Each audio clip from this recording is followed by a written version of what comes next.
Raj Electronics and Home Appliances. Loan facility available. BT news 24x7 में आपका स्वागत है। केंद्र सरकार द्वारा प्रस्तुत वर्ष 2025 से 2026 का केंद्रीय बजट देश व कर्नाटक हित में अत्यंत निराशाजनक बजट है। देश की रीढ़ किसानों के लिए किसी भी प्रकार की उपयोगी योजनाएं न देकर केंद्र सरकार ने एक बार फिर साबित कर दिया है कि वह सदैव किसान विरोधी है।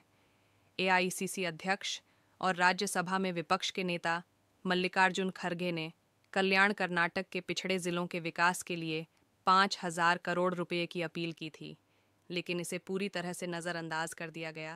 इस बजट में श्रमिकों, महिलाओं, युवाओं, आयकर दाताओं, एमएसएमई इनोवेटर्स को उचित प्रतिक्रिया नहीं मिली है। आइए देखते हैं बीटी न्यूज़ 24x7 की ये रिपोर्ट।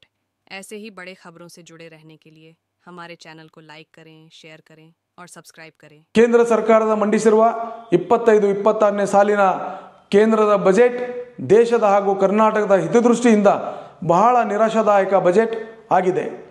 ಅತಿ ಮುಖ್ಯವಾಗಿ ದೇಶದ ಬೆನ್ನೆಲುಬಾಗಿರುವ ರೈತರಿಗೆ ಯಾವುದೇ ರೀತಿಯ ಉಪಯುಕ್ತ ಯೋಜನೆಗಳನ್ನು ನೀಡದೆ ಕೇಂದ್ರ ಸರ್ಕಾರವು ತಾವು ಸದಾ ರೈತರ ವಿರೋಧಿ ಎಂಬುದನ್ನು ಮತ್ತೊಮ್ಮೆ ಸಾಬೀತು ಮಾಡಿದೆ। ಎಐಸಿಸಿ ಅಧ್ಯಕ್ಷರು ಹಾಗೂ ರಾಜ್ಯಸಭೆಯ ವಿರೋಧ ಪಕ್ಷದ ನಾಯಕರಾದ ಶ್ರೀ ಮಲ್ಲಿಕಾರ್ಜುನ್ ಖರ್ಗೆಜಿಯವರು ಕಲ್ಯಾಣ ಕರ್ನಾಟಕದ ಹಿಂದುಳಿದ ಜಿಲ್ಲೆಗಳಿಗೆ ಅಭಿವೃದ್ಧಿಗೆ 5,000 ಕೋಟಿ ನೀಡುವಂತೆ ಮನವಿ ಮಾಡಿದರು। ಆದರೆ ಇದನ್ನು ಸಂಪೂರ್ಣವಾಗಿ ನಿರ್ಲಕ್ಷಿಸಿದ್ದು ಖಂಡನೀಯ। ಈ ಬಜೆಟಿನಲ್ಲಿ ಕಾರ್ಮಿಕರು, ಮಹಿಳೆಯರಿಗೆ, ಯುವಕರಿಗೆ, ಆದಾಯ ತೆರಿಗೆ ಪಾವತಿದಾರರಿಗೆ, ಎಂಎಸ್ಎಂಇ ಉದ್ಯಮಗಳಿಗೆ ಸರಿಯಾದ ಸ್ಪಂದನೆ ಸಿಕ್ಕಿಲ್ಲ।